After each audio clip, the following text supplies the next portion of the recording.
Bem, pessoal, início a gravação.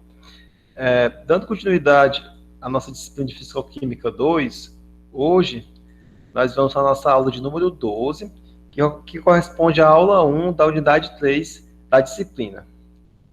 Na aula de hoje, a gente vai ensinar um conteúdo novo, a gente vai iniciar falando de diagrama de fases, e especificamente hoje, a gente vai falar de diagrama de fases de substâncias puras.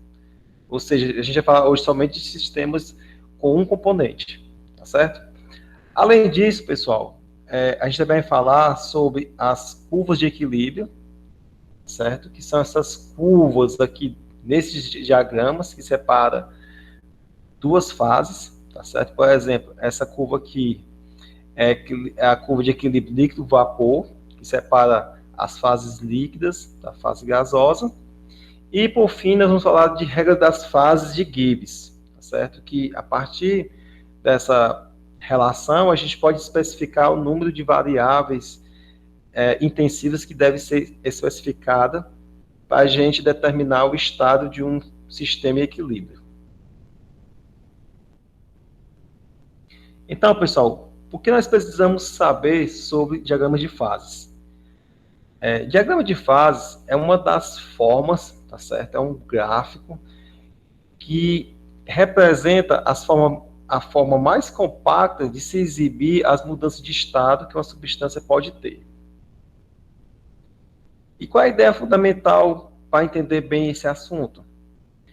É que no caso de uma substância pura, ela tem a tendência de assumir a fase de menor potencial químico, tá certo? A gente já viu esse assunto nas aulas passadas, então a substância vai tender a assumir a fase mais estável, a fase que tiver esse menor potencial, tá certo? O que nós já devemos saber, tá certo? A gente sabe que a energia de Gibbs é um indicativo, tá certo? Se uma transformação é espontânea ou não, não é verdade? Então, quando a energia de Gibbs, a variação da energia de Gibbs é negativa, né? Há um processo que ocorre a temperatura e pressão constantes, a gente já sabe que se trata de uma transformação que é espontânea. Então, ao final dessa aula, a gente vai definir o que é fases, tá certo? Fases, componentes e graus de liberdades, que são conceitos primordiais para nós entendermos a parte dos diagramas de fases. A gente vai saber determinar as variáveis necessárias para descrever um sistema, certo? E vamos também saber analisar diagramas de fases de sistemas contendo um componente, ou seja, diagramas de substâncias puras. Então, pessoal, o objetivo do nosso estudo aqui é estudar transformações físicas, tá certo? Em sistemas onde não há alteração de composição química, certo? Há somente transformação física, não há reação química. Então, a composição química, ela se mantém constante. Aí, quais são os exemplos que nós vamos estudar aqui? Por exemplo, são processos de vaporização, tá certo? Fusão, processos de conversão de fase, como grafita em diamante. E antes da gente estudar os diagramas de fase, é importante saber alguns conceitos, tá certo? Como, por exemplo, saber identificar e quantificar o número de fases, tá certo? O de componentes e o grau de liberdade do sistema. Inicialmente, definido o que seria fases, pessoal, nada mais é do que uma forma da matéria que é homogênea, tá certo? E essa homogeneidade é em relação tanto à composição química como também ao estado físico, tá certo? Como, por exemplo, água líquida, né? Água pura, tá bom? Ali a gente tem uma única fase, né? Por quê? Porque ali a gente tem uma homogeneidade em relação à composição, ou seja, é somente constituído por água, e o estado físico é o quê? É líquido, né? Aí, dentro desse conceito de fase, a gente tem outros conceitos, né? Como fase condensada, tá certo? Que aí a gente usa esse termo para designar líquidos e sólidos que têm altas densidades em relação aos aos gases, tá bom? Então, quando fala assim, fase condensada, eu já imagino como sendo o quê? Um líquido ou um sólido, tá certo? Advindo, né, em relação a um gás.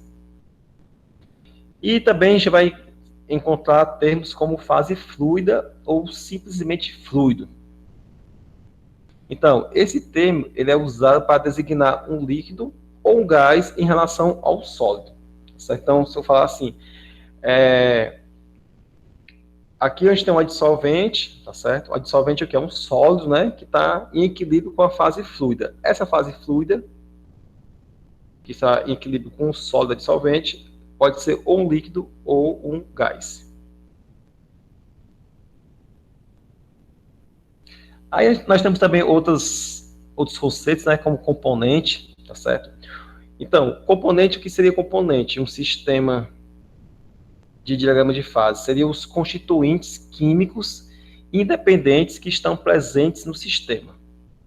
Tá certo? Por exemplo, se eu tiver um sistema constituído por água pura, eu vou ter o quê? Um componente. Tá certo? Lá na frente, a gente vai voltar a esses conceitos, tá certo? Porque a gente vai definir para vocês o que o que seria a regra das fases de Gibbs. Aí, outro conceito ainda, dentro do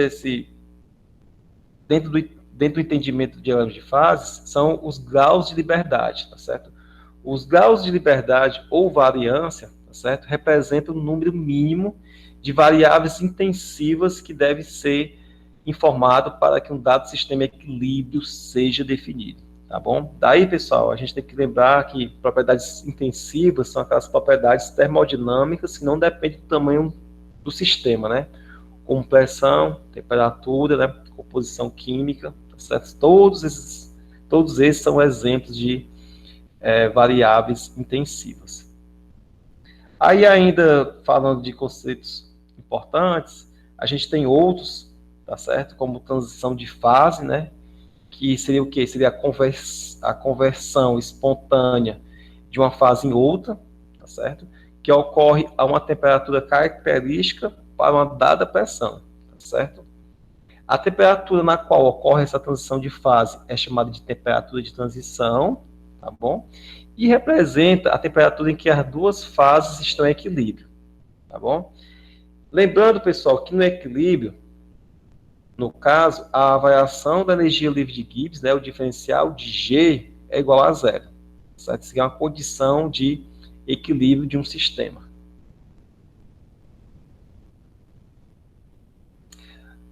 Bom, falando agora do que a gente, do nosso objeto de estudo, que são os diagramas de fases, voltando à definição, a gente vai se restringir agora para uma substância pura, tá bom?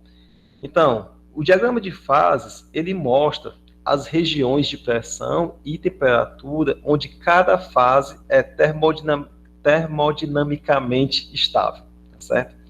Por exemplo, essa região aqui, tá certo? É o conjunto de pressão, tá certo? E temperatura, na qual a fase líquida ela é estável, tá bom? Descendo aqui mais no gráfico, essa região representa o quê? O conjunto de pressões e temperatura em que a fase vapor, né, fase gasosa, ela é estável, tá bom? Então, aqui a gente vai ver somente diagramas do tipo pressão, temperatura, tá bom? Mas também tem outros diagramas em função da pressão, em função da composição, como também da temperatura em função da composição, tá bom? Mas isso é mais comum, tá certo? Em sistemas com dois componentes. Então, analisando ainda esse diagrama, a gente observa que as regiões que são estáveis, as regiões das fases, elas são separadas por linhas, tá certo? Seriam essas linhas aqui onde eu estou passando o laser, por exemplo. Então, essas linhas, elas são denominadas de curvas de equilíbrio, tá certo? e elas separam duas fases e representam que as condições de pressão e temperatura em que duas fases coexistem em equilíbrio. Por exemplo, aqui, pessoal, nesse ponto aqui, ó, esse ponto está o quê? Sobre a linha, sobre a curva de equilíbrio entre a fase líquida e a fase vapor. Então, nesse ponto aqui, tá certo? A gente tem um equilíbrio entre as fases. Então, nessa condição aqui, tá certo? Os potenciais químicos, tá certo? Da substância no estado líquido e no estado vapor, eles são idênticos, ok?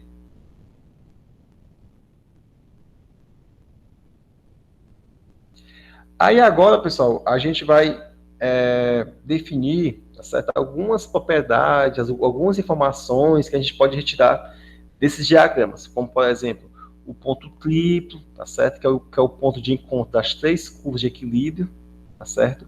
O ponto crítico, a gente vai definir lá na frente o que seria essas condições críticas, tá bom? Inicialmente, a gente vai definir o que é a pressão de vapor da substância, tá certo? Então, ó, inicialmente, pessoal, vamos considerar que aqui a gente tem um recipiente fechado, tá certo? Contendo uma substância pura no estado líquido. À medida que a gente vai aquecendo esse sistema, tá bom? As moléculas da substância vão sair do estado líquido para o estado vapor. Então, vamos considerar uma condição, tá certo? Em que haja o equilíbrio entre esse líquido e o vapor gerado a partir do aquecimento desse líquido, tá certo? A pressão de vapor da substância, tá certo? É definido como sendo a pressão do vapor em equilíbrio com o líquido, ok? Daí, se em vez da gente ter um líquido, a gente ter um sólido, certo? A gente não vai chamar mais de pressão de vapor, vai chamar de pressão de vapor de sublimação, tá certo? Que seria o quê? Seria a pressão de vapor de sublimação da substância.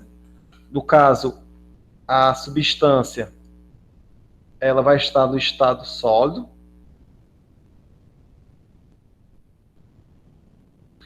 E essa pressão de vapor de sublimação é a pressão de vapor, tá certo? A pressão de vapor que está em equilíbrio com o sólido, certo? Aí aqui, analisando aqui no gráfico, ó, essa curva aqui, pessoal, que vai desde o ponto triplo até o ponto crítico, certo? Essa aqui é a curva de equilíbrio entre o líquido e o vapor, tá certo? Ele mostra, tá certo? Como a pressão de vapor, certo? Vai variar com a temperatura. A gente aqui observa que à medida que a temperatura aqui aumenta, pessoal, ó, no sentido positivo, é claro, a pressão de vapor também aumenta, certo? E já essa curva aqui abaixo do ponto triplo, certo? Que seria essa curva aqui, vou realçar aqui em vermelho. Essa aqui seria a curva de equilíbrio, certo? Sólido-vapor, tá certo? E essa curva vai representar quem? Representar, tá certo? Como a pressão de vapor, como a pressão de vapor de sublimação do sólido, tá certo? Varia com a temperatura. Ok?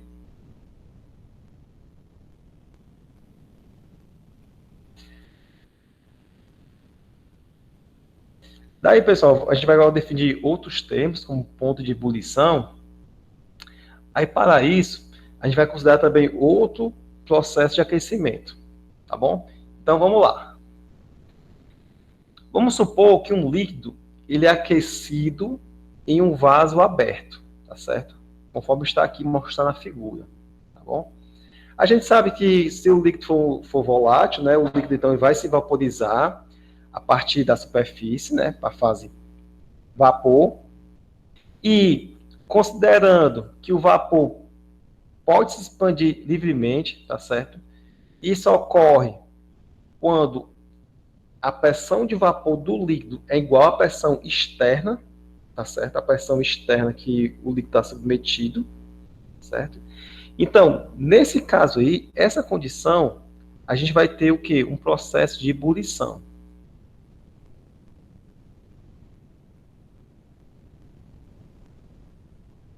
Daí, pessoal, o que seria o ponto de ebulição? O ponto de ebulição seria o quê? A temperatura. A gente está aquecendo o líquido, né? Esse líquido está aqui. Então, considerando que quando o vapor começar a se expandir livremente, tá certo? A gente vai ter o processo de ebulição. Então, a temperatura em que a pressão de vapor do líquido é igual à pressão externa é chamada de temperatura de ebulição nesta pressão. Tá certo? Em que esta pressão seria o quê? Seria a pressão externa. Aí, quando a pressão externa é a pressão atmosférica, no caso, 1 atm, a gente tem a denominação especial. A gente tem o quê? A gente tem o ponto de ebulição normal. Já quando a pressão externa for de 1 bar, a gente vai ter o quê? A gente vai ter que essa temperatura é chamada de ponto de ebulição padrão. Aí, a gente sabe que como 1 bar ele é um pouco menor do que 1 atmosfera, tá certo? 1 bar é cerca de 0,987 atmosfera. O ponto de ebulição padrão, tá certo, de um líquido é ligeiramente mais baixo do que o ponto de ebulição normal, tá certo? Como a gente viu dos diagramas, no diagrama mostrado anteriormente, né? Tá certo? À medida que a pressão aumenta, né, a temperatura, tá certo, de ebulição também aumenta. Ok?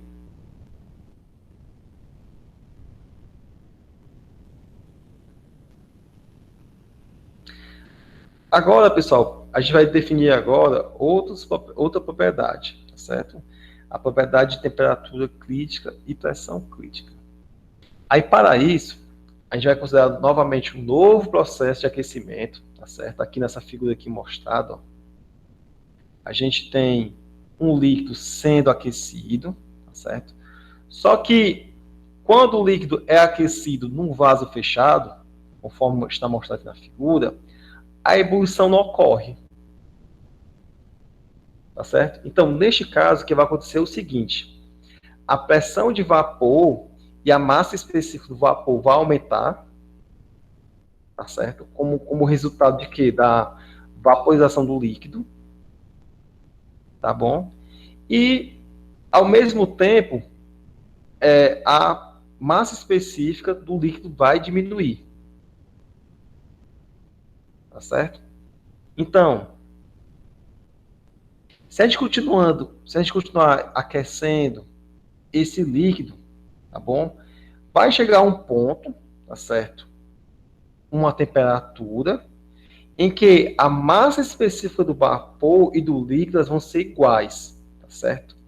E a superfície entre as duas fases, ó, no caso seria essa linha aqui na cor preta, pessoal. Isso aqui é só ilustrativo. No caso, esse menisco vai desaparecer, tá certo? E vai se transformar em uma única fase homogênea, tá certo? Então, nessa condição aqui, ó, as massas específicas, né, do líquido e do vapor, elas vão ser iguais, e a interface que separa o líquido do gás vão desaparecer. Ou seja, eu não sei se aí tem líquido ou se aí tem gás, tá certo? O que eu posso dizer é que aí eu vou ter um fluido supercrítico, tá certo? Então, neste ponto, tá certo, em que a massa específica do vapor se iguala à do líquido, a gente chama de temperatura crítica, certo? E a pressão associada a essa temperatura é chamada de pressão crítica, tá bom? Então, elas são representadas por pelas suas designação comum, né? Temperatura T, tá bom? Mas a gente usa o subscrito C para se referir à condição crítica, tá bom? Aí lá no diagrama, pessoal, na temperatura crítica e em temperaturas mais elevadas do que a temperatura crítica, a gente tem a formação de uma única fase, que seria essa fase aqui, certo? E essa fase, ela é denominada como sendo fluido supercrítico.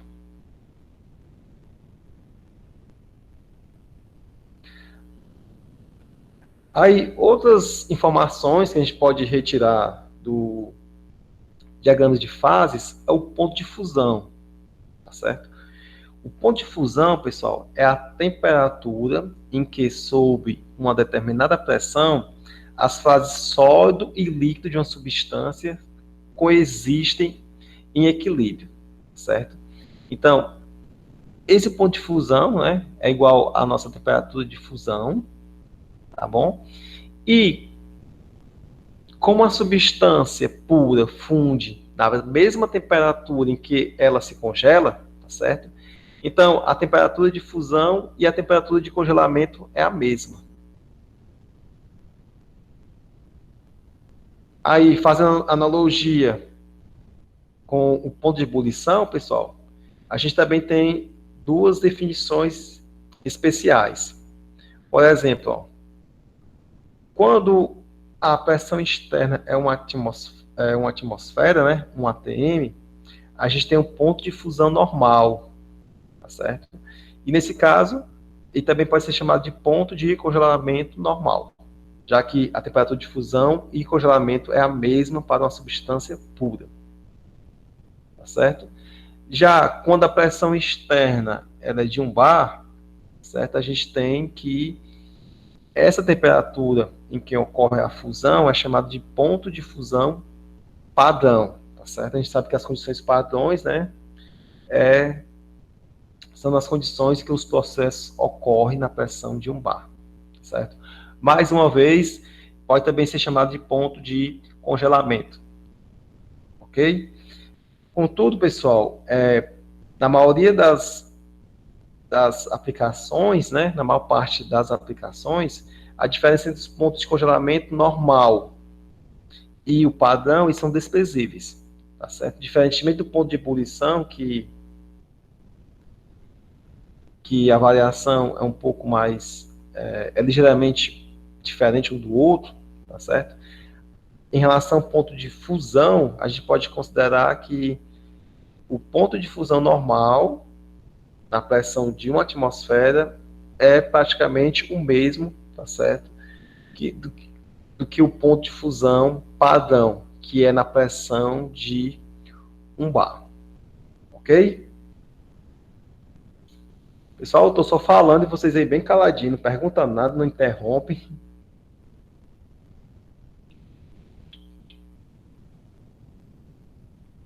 Não questiona. Fala alguma coisa no chat, mas não consigo ler, né? Vou continuar aqui então.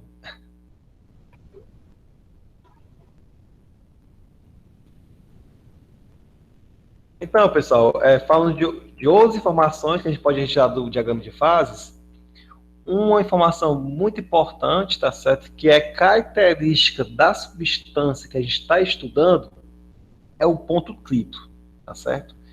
Que seria o quê? Seria aquele ponto do diagrama onde as três curvas de equilíbrio se encontram, tá certo?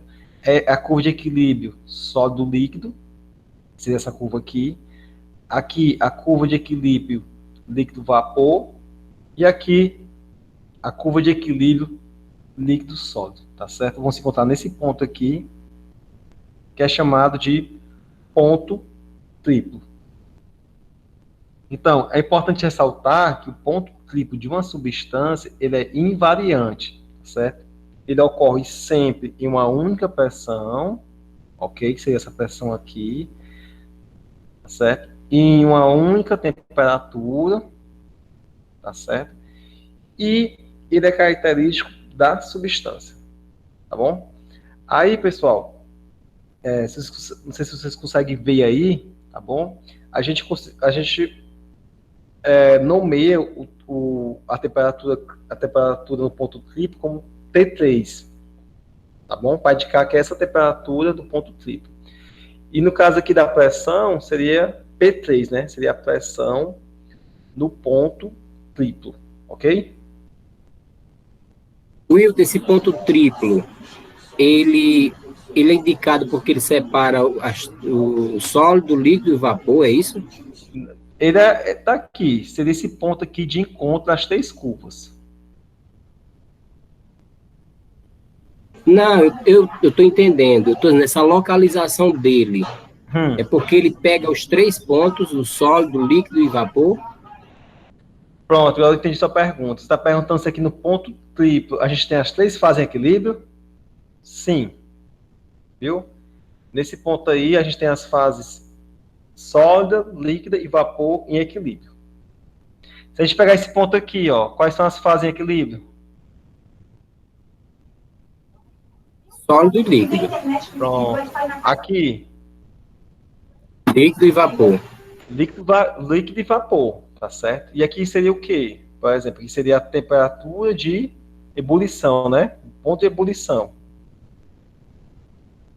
tá certo? Onde o líquido passa por estado vapor. Aqui, quais são as fases em Pronto, equilíbrio? Quais são? nesse caso aí, ele está separando o sólido de quem? Do vapor? Do Isso, vapor, né? do vapor. Então, aqui seria o quê? Seria a temperatura, né, de sublimação, tá certo?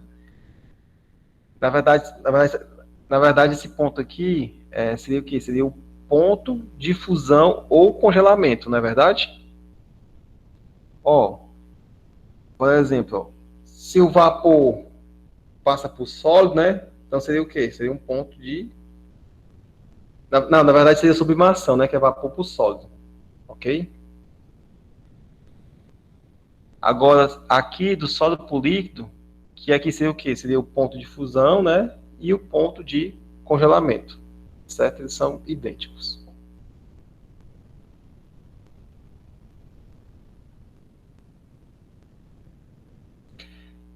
Então, toda a discussão agora foi para a gente definir a regra das fases de Gibbs, que é um mais...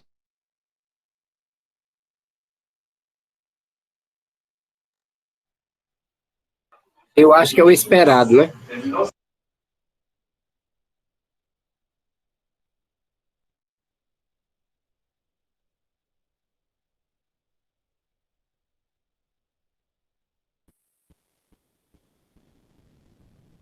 eu acho que ele falou com outra pessoa. Mas vamos lá, né? A regra das fases de Gibbs é mais uma das contribuições de Gibbs na termodinâmica, tá certo?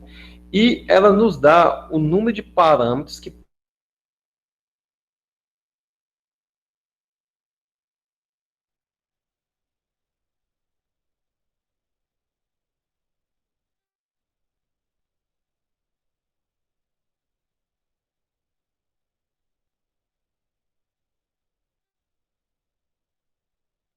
o número de componentes do sistema e P, o número de fases. Tá certo? Então, a regra das fases, ela, a partir dessa fórmula, ela vai indicar o número de graus de liberdade, tá certo? O número de parâmetros que pode ser variados, né? Independente, de forma independente, mas que mantenha o número de fases em equilíbrio. Aí vamos só relembrar esses conceitos que a gente viu no início dessa aula. Por exemplo, ó, o que são componentes? Componentes são os constituintes químicos independentes que estão presentes no sistema. Vamos lá, pessoal. Por exemplo, ó, eu tenho uma mistura de etanol e água. Agora eu preciso da ajuda de vocês. Eu tenho aqui quantos componentes? 2? Então vamos lá. Eu tenho dois constituintes, na verdade. No caso, seria o quê? Seria o etanol e a água. Estes constituintes, eles são independentes, tá certo? Então, no caso aqui, o número de componentes vai ser igual a 2. Beleza? Agora, aqui nesse outro exemplo, eu tenho uma solução aquosa de cloreto de sódio. Ou seja, eu tenho quantos constituintes nesse sistema? Vamos lá, pessoal, me ajudem aí. Estou na dúvida, é 2 também ou é só um, só o cloreto de sódio? Porque a aquosa é água, né? E água não é um constituinte químico, não?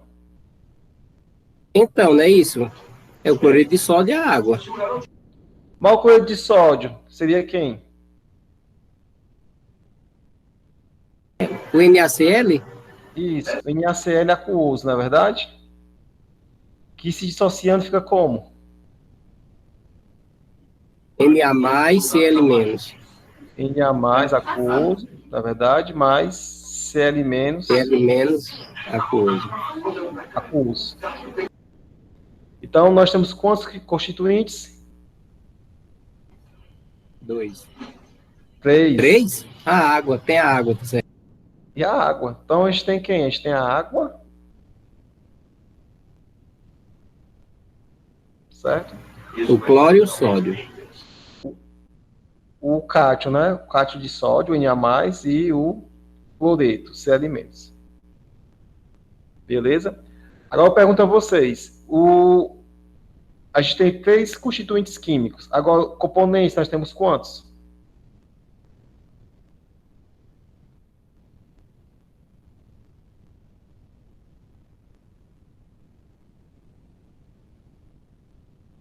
Hein, pessoal?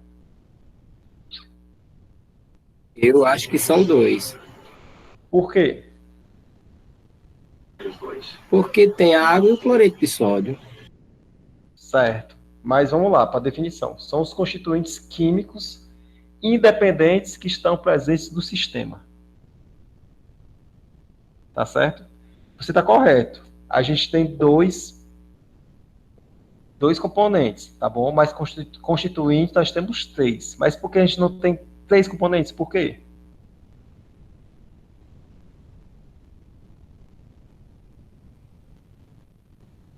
Vamos lá, pessoal. Ó. Tá bem aqui a resposta. Ó.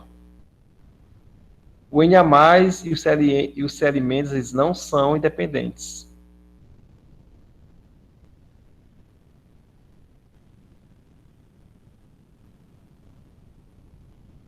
Por que eles são independentes? Porque é o seguinte, ó, a gente sabe que numa solução aquosa, tá certo? A concentração de Na+ tem que ser igual à concentração de Na- para ver o quê? A neutralização das cargas, na é verdade? Então, eles não são independentes. Quem é independente é quem? É só o cloreto, tá bom? Então, aqui a gente tem 2 componentes, porque os únicos componentes independentes é quem? O NaCl e a água, beleza? Valeu, seu Antônio, está se garantindo, viu? Bora continuar aqui agora. Voltando à definição, pessoal, a gente sabe que fase é uma forma da matéria, né, que ela é homogênea, não só em relação à sua composição química, mas também em relação ao seu estado físico. Então, por exemplo, aqui, ó, gelo e água, pessoal, a gente tem quantas fases? 2. 2. Muito bem, São Antônio.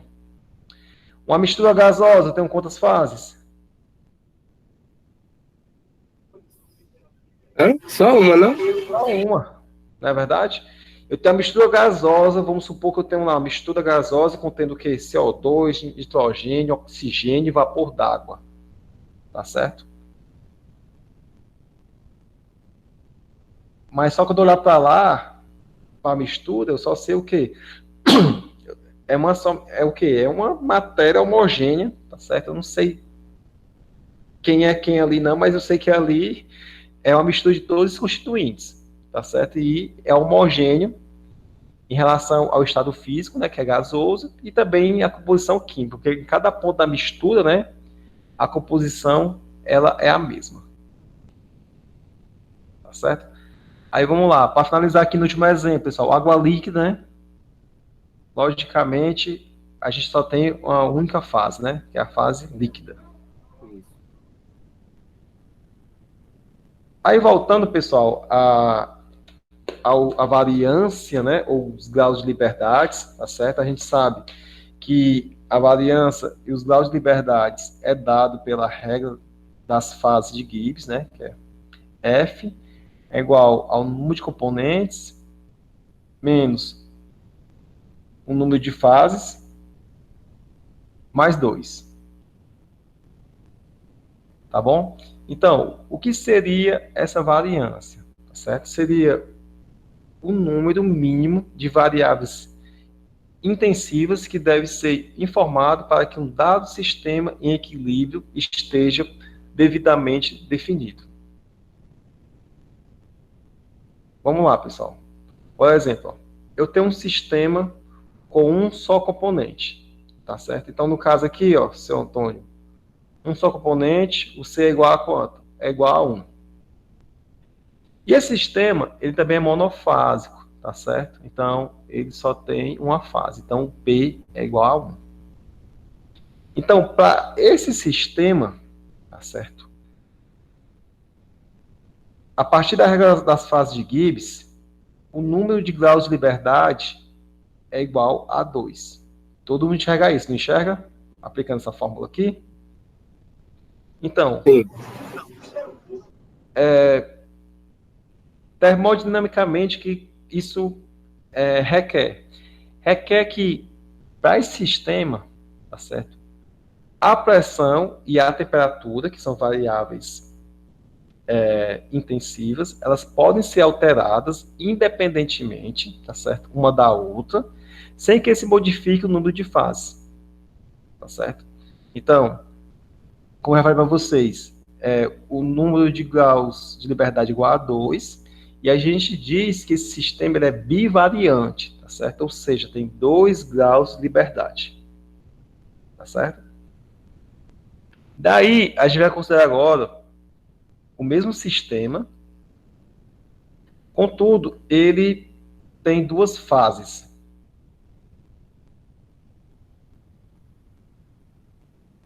tá bom? Aí é o seguinte, o número de componentes é igual a 1, o número de fases é igual a 2, tá certo? E aplicando a regra das fases de Gibbs, o número de graus de liberdade vai ser igual a 1.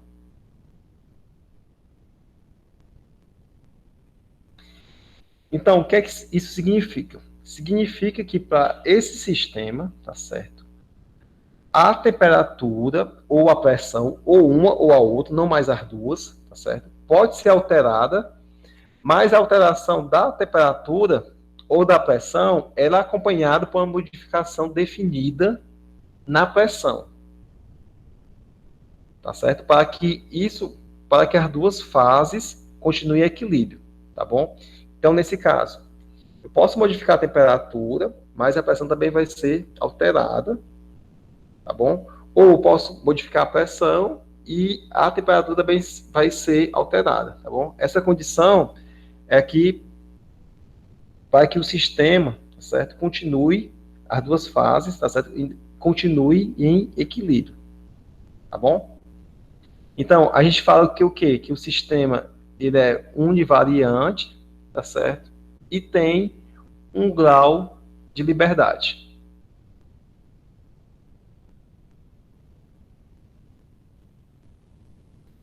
Então, voltando aqui à regra das fases, né? A gente já sabe que a regra das fases. Tem a pessoa querendo entrar na aula. Só um instante, pessoal. É a Mariana.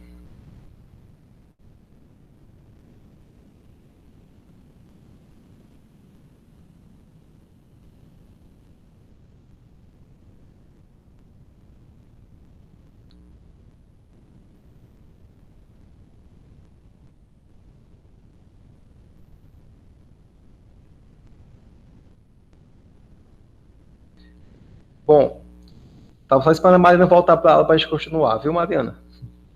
Vamos lá. Aplicando a regra das Você, fases, aplicando a regra das fases de Gibbs, tá certo?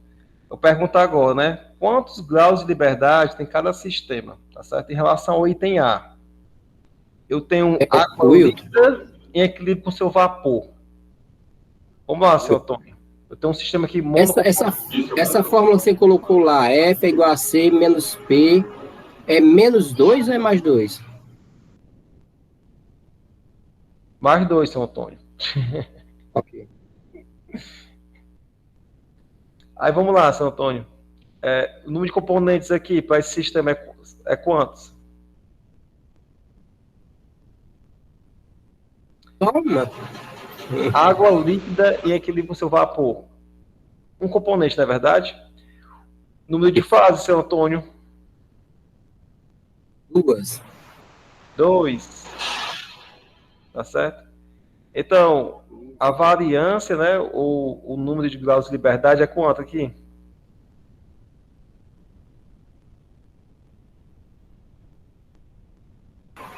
É porque o som não saiu. É 1, né? Muito bem.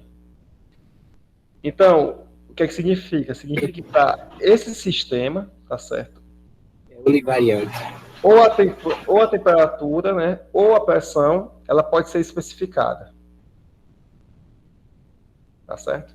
Lembrando, se a gente variar a temperatura, a pressão também varia, tá bom? Se a gente variar a pressão, a temperatura também varia. Contudo, a gente pode fornecer ou a temperatura ou a pressão para a gente determinar o estado de equilíbrio desse sistema. Aí vamos lá agora para o item B. Eu tenho água líquida em equilíbrio com a mistura vapor de água, de vapor d'água e nitrogênio. Então, pessoal, nesse sistema aqui, eu tenho quantos componentes?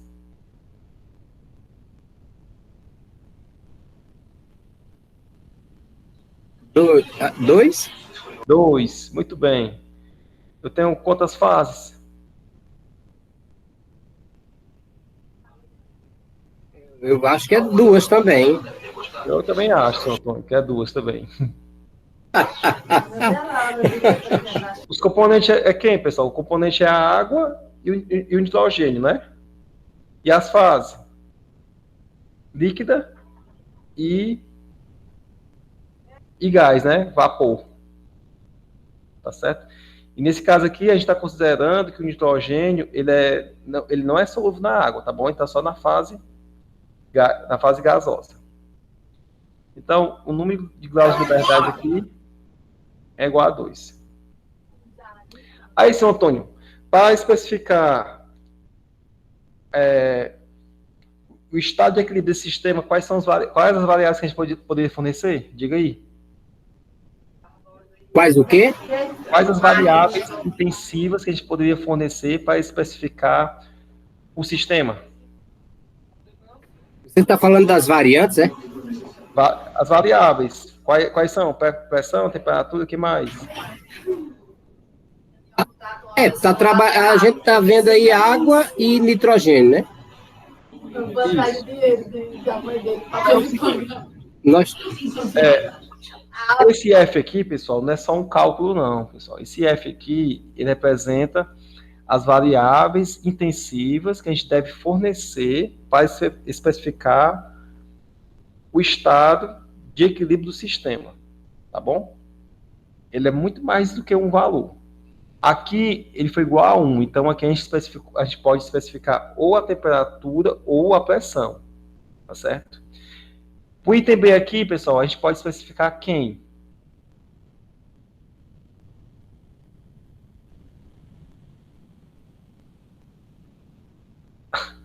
Pode especificar a temperatura e a pressão, não pode? Pode, pessoal.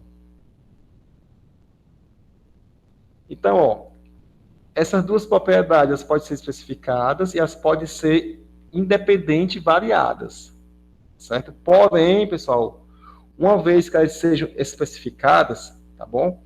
O estado certo? O sistema descrito, ele pode existir equilíbrio, mas somente em uma determinada composição da fase vapor. Tá certo? Vamos supor o seguinte, especifiquei a temperatura T1 da pressão P1.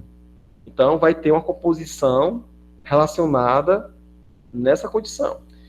Se eu especificar uma pressão P2 a uma temperatura T2, eu vou ter outra composição. Tá certo? Então, em outras palavras, para a gente definir, escrever o estado de equilíbrio de um sistema, a gente precisa fornecer duas variáveis intensivas, tá certo? Aqui, como exemplo, a gente supôs que a pressão e a temperatura poderiam ser especificados, mas também poderia ser quem? A temperatura e a composição da fase vapor, tá certo? Poderia ser também a pressão e a composição da fase vapor, tá certo? Por quê? Porque seriam também variáveis intensivas. Então, pessoal, na próxima aula a gente continua com o assunto de diagrama de fases, porém, será para dois componentes, tá certo? A gente vai estudar o equilíbrio entre as fases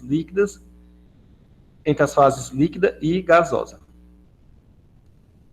Vou parar aqui a gravação para o vídeo não ficar muito longo. Mantive aqui as modificações e tanto os slides como também essa aula a gente vai colocar no nosso sistema. Deixa eu parar aqui a gravação agora.